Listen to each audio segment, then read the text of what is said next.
We welcome in the leader of the Saskatchewan NDP, Carla Beck, this morning. Thank you so much for taking a few minutes with us. Busy working the phones, I suppose, today. Yeah, I've cleared the calendar today now that we have a little bit of certainty about what's coming to check back in with leaders, with those in industry across the province.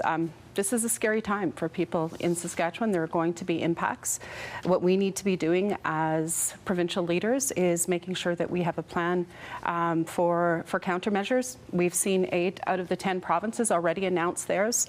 7 of 10 provincial governments pulling American liquor off the shelves, something that we should be doing here.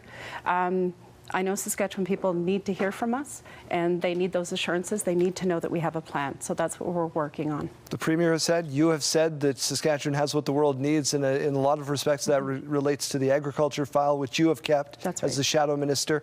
What are you hearing from producers across this province? A lot of concern, right? There's always a lot when it comes to agriculture that you can't control. The weather, the markets. This just adds more uncertainty to that. We know that producers are hungry for information.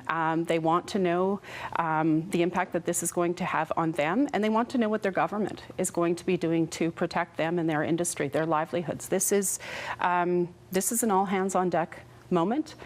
We can't be caught flat-footed. I've spoken to the Agriculture Minister before, and he said that part of what we should be doing in Saskatchewan is diversifying where we sell things to. Absolutely. Focus more on India and other markets. Mm-hmm. Is that something you believe we should be doing as well? Absolutely. The ground has shifted here. I do hope that we can see our way through this trade war, that we can return to more normal relations and trading patterns with the United States.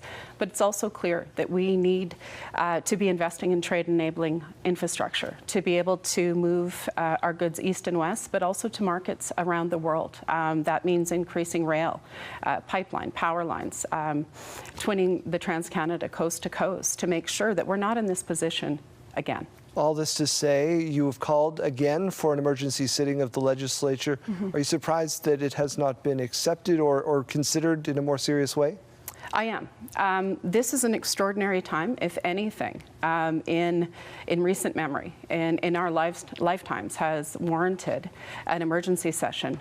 It has to be this. Ontario just got through an election. They don't have the ability to, I suppose, just yet. Mm-hmm. But have other provinces followed suit? Has Alberta and other provinces? What we have seen from other provinces, with the exception of 2, one of those being ours, is already detailed plans laid out by those governments when it comes to countermeasures, when it comes to measures to protect those who are going to be most impacted. That's what Saskatchewan people are hungry for, that plan, that leadership, and for assurances that we are all going to work together and we're going to get through this. They're making constant trips to Washington to try to get the ear of the president. Mm-hmm. Why do you think that a renewed call to get back into the legislature to work here in this province will add to that? Yeah, we have 61 members of the legislature.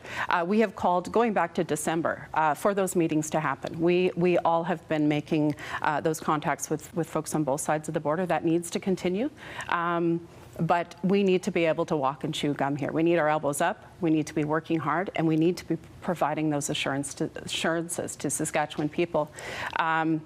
This again is a time that is causing a lot of fear and will cause a lot of harm. We need everyone, all tools in the toolbox, all hands on deck, building that plan and showing Saskatchewan people that we're in this together and that we are going to do everything we can to protect those jobs and the economy here at home. We'll let you get back to the telephones. Thank you so much for a couple of minutes today. I appreciate it.